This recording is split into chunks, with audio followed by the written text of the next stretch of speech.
Hello friends, आज का हमारा टॉपिक है। आज हम एक्सेल के अंदर मोस्ट इंपॉर्टेंट टॉपिक सीखने वाले हैं, जो कि हमारा use of the custom data validation. Custom data validation का हम यूज़ किस प्रकार से कर सकते हैं एक्सेल के अंदर, इसको आज के इस लेक्चर के अंदर हम सीखने वाले हैं। सबसे पहले यहाँ पर कस्टम डेटा वैलिडेशन का यूज़ करने से पहले हम आपको बता देते हैं, ये ऑप्शन अगर आप डेटा टैब के अंदर जाते हैं और यहाँ से डेटा वैलिडेशन का ऑप्शन मिलता है। जैसे डेटा वैलिडेशन पे हमने क्लिक किया तो सेटिंग मिलता है, इनपुट मैसेज मिलता है, एरर अलर्ट मिलता है। तो यहाँ से सेटिंग के अंदर हम लेने वाले हैं कस्टम ऑप्शन को, और इसके अंदर हम यहाँ पर फॉर्मूला लिखेंगे। उसके बाद इनपुट मैसेज क्या यहाँ पर शो होना चाहिए, एरर अलर्ट क्या दिखना चाहिए, इन सभी चीज़ों को हम यूज़ करने वाले हैं। तो सबसे पहले मान लीजिए हमारे पास कंडीशन ये है कि हमें स्टूडेंट का रिकॉर्ड तैयार करना है। जैसे स्टूडेंट की मार्कशीट बनानी है तो हमें स्टूडेंट का वहाँ पर मोबाइल नंबर भी चाहिए होगा, आधार नंबर भी चाहिए होगा। अब जैसे मान लीजिए अकाउंट नंबर भी आप लेना चाहते हैं तो वो भी चाहिए। सेम इसी प्रकार से मान लीजिए आप एम्प्लॉय के लिए उसका जो भी डेटा होता है वो तैयार करना चाहते हैं किसी भी एम्प्लॉय का, तो उस कंडीशन पे जो एम्प्लॉय होता है उसका फ़ोन नंबर भी आपको चाहिए, आधार नंबर भी चाहिए, अकाउंट नंबर भी चाहिए। सैलरी को ट्रांसफ़र करना हुआ तो अकाउंट नंबर पे आप डायरेक्टली ट्रांसफ़र कर सकते हैं। तो ये सारी डिटेल आपको चाहिए, लेकिन आपके पास ज़रूरी नहीं है कि कम ही लोगों का डेटा हो। मान लीजिए 1000 लोगों का डेटा हो सकता है, लाखों लोगों का हो सकता है। तो उस कंडीशन पे अगर आपको मोबाइल नंबर टाइप करने के लिए बोला गया तो आप स्पीड में टाइप करेंगे। लेकिन क्या आपको पता है कि आप 10 डिजिट ही मोबाइल नंबर टाइप कर रहे हैं? उससे ज़्यादा भी टाइप कर सकते हैं आप गलती से, उससे कम भी टाइप कर सकते हैं। सेम इसी प्रकार से आधार नंबर 12 डिजिट होता है, लेकिन आप इससे ज़्यादा, इससे कम भी टाइप कर सकते हैं। तो इस कंडीशन में हम ये सीखने वाले हैं कि जब भी ऐसी सिचुएशन आती है तो आप उससे बचने के लिए क्या कर सकते हैं। तो इसके लिए मान लीजिए हमें 10 डिजिट का ही मोबाइल नंबर यहाँ पर इनपुट करना है, आधार नंबर 12 डिजिट का ही चाहिए। इसी प्रकार से अकाउंट नंबर हम चाहते हैं कि ये 14 डिजिट का ही होना चाहिए। तो इसके लिए हम क्या कर सकते हैं, यहाँ पर एक वैलिडेशन लगा सकते हैं कि ना ही उससे वैल्यू ज़्यादा लेगा ना ही उससे कम लेगा। मान लीजिए 10 डिजिट ही चाहिए, ना ही 10 डिजिट से वैल्यू ज़्यादा होनी चाहिए नंबर हमारे, ना ही इससे कम होने चाहिए, केवल 10 के इक्वल ही होने चाहिए। जैसे इससे ज़्यादा या कम होते हैं तो उस कंडीशन पे हमारे पास एक एरर मैसेज शो होना चाहिए।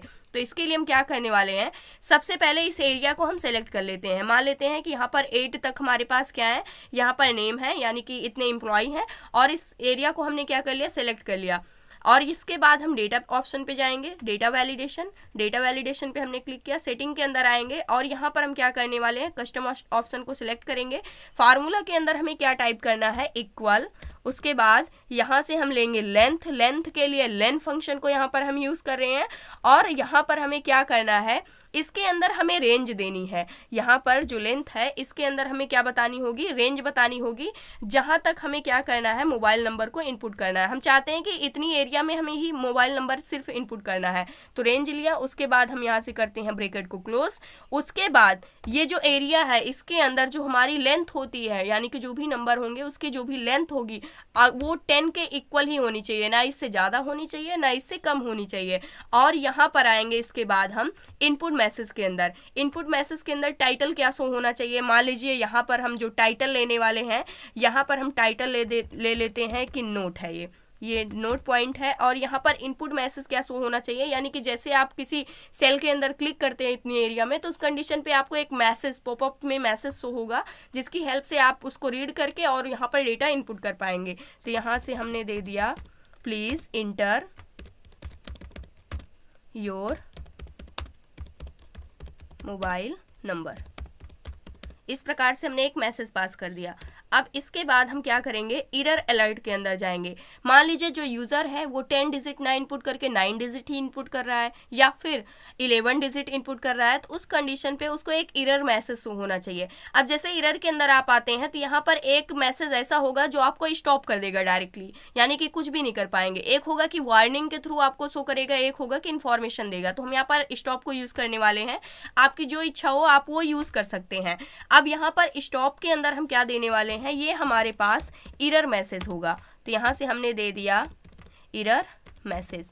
अब इस एरर मैसेज के अंदर क्या शो होगा हमारे पास, यहाँ पर हम डाल देते हैं, यहाँ पर आ जाएंगे, एरर मैसेज के अंदर हम डालेंगे मोबाइल नंबर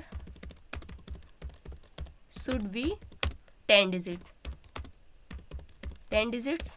इस प्रकार से हमने एक एरर मैसेज शो कर दिया यहाँ पे, और इसको हमने ओके किया। अब यहाँ पर अभी यहाँ पर क्लिक कर रहे हैं, कुछ भी नहीं शो हो रहा है, लेकिन यहाँ पर किसी भी फील्ड के अंदर आप क्लिक करते हैं तो उस कंडीशन पे यहाँ पर आपको नोट पॉइंट दिख रहा है जो कि इनपुट मैसेज में हमने पास किया है, please inter your mobile number. तो यहाँ से हम अपना मोबाइल नंबर इनपुट करते हैं। सबसे पहले 2 4 6 8 10, ये सिंपल सा इनपुट ले लिया। लेकिन यहाँ पर 2 4 6 8 10, उसके बाद 11 डिजिट हमने इनपुट किया, तो उस कंडीशन पे mobile number should be 10 digits. यहाँ पर एरर मैसेज हमारे पास आ रहा है, तो आप रीट्राई कर सकते हैं, यानी कि आप फिर से टाइप कर सकते हैं। तो रीट्राई करके हम यहाँ से एक डिजिट हटा देंगे, उसके बाद ये करेक्ट हो गया। अब इसी प्रकार से मान लीजिए हम 9 डिजिट ही इनपुट करते हैं, 4 6 8 9, तो इस कंडीशन पे भी आपको एरर शो होगा, mobile number should be 10 digits. तो इस प्रकार से आप क्या कर सकते हैं, आप इस प्रकार से कस्टम डेटा वैलिडेशन का यूज़ कर सकते हैं। सेम इसी प्रकार से आधार के लिए हमें चाहिए, तो सबसे पहले एरिया सेलेक्ट कर लेंगे, इतनी एरिया में हमें आधार के लिए चाहिए। आधार नंबर 12 डिजिट का होता है, और इसके बाद डेटा वैलिडेशन ऑप्शन पे जाएंगे, यहाँ से आ जाते हैं, यहाँ पर क्लिक करेंगे, और इसके बाद सबसे पहले सेटिंग के अंदर आते हैं हम। और सेटिंग के अंदर हमें क्या करना है, इस बार आप अगर देखते हैं तो यहाँ पर इसने क्या किया हुआ है, इस रेंज को हमने सिलेक्ट किया तो इस रेंज को इसने ऑटोमेटिकली यहाँ पर सिलेक्ट कर लिया है। लेकिन सबसे पहले इसमें जो भी डेटा वैलिडेशन अप्लाई है उसको हम क्लियर कर देते हैं। यहाँ से कस्टम को लेने वाले हैं, यहाँ से इक्वल, और उसके बाद लेंथ फंक्शन को यूज़ करेंगे, लेन लिखते हैं सिंपल सा। इस एरिया को हम यहाँ से कर लेंगे सेलेक्ट, उसके बाद हमें क्या करना, ब्रैकेट को क्लोज। अगर ये इक्वल 12 डिजिट होता है या फिर उससे अधिक होता है, इससे कम होता है, तब हमें क्या होना चाहिए, यहाँ पर एक इनपुट मैसेज सबसे पहले हम देते हैं। तो टाइटल के अंदर यहाँ पर हम नोट डाल देते हैं। नोट हमारे पास क्या होने वाला है, यहाँ पर डालते हैं, please inter your Aadhaar number. इस प्रकार से हमने एक मैसेज पास कर दिया। और एरर अलर्ट के अंदर हम क्या डालने वाले हैं, स्टॉप कर देंगे हम डायरेक्टली। तो यहाँ पर अगर मान लीजिए इस बार हम लेते हैं वार्निंग, वार्निंग के थ्रू चलते हैं, तो यहाँ पर हम टाइप कर देते हैं सिंपल सा वार्निंग। यहाँ से आपको वार्निंग दी जाएगी, और यहाँ से हम डालने वाले हैं जो आधार नंबर होता है, आधार नंबर शुड बी 12 डिजिट्स, इस प्रकार से। और इसको हम करते हैं ओके। ओके करने के बाद आप देख सकते हैं इनपुट मैसेज में सबसे पहले वो मैसेज आपको शो हो रहा है। इसके आगे जाते हैं तो यहाँ पर कुछ भी नहीं शो हो रहा है, क्योंकि हमने रेंज दे रखी है। अब यहाँ पर आते हैं, please inter your Aadhaar number, 2 4 6 8 10, उसके बाद 12 डिजिट हमने इनपुट किया यहाँ से।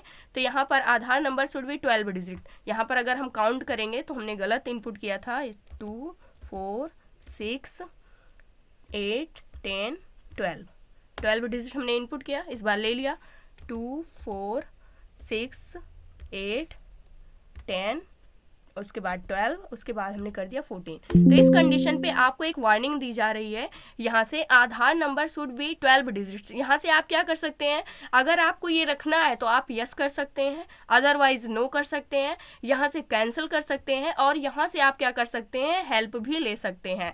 तो इस प्रकार से हम क्या करते हैं, यहाँ से वार्निंग को हम इस प्रकार से यूज़ कर सकते हैं, इस प्रकार से आधार नंबर को इनपुट कर सकते हैं।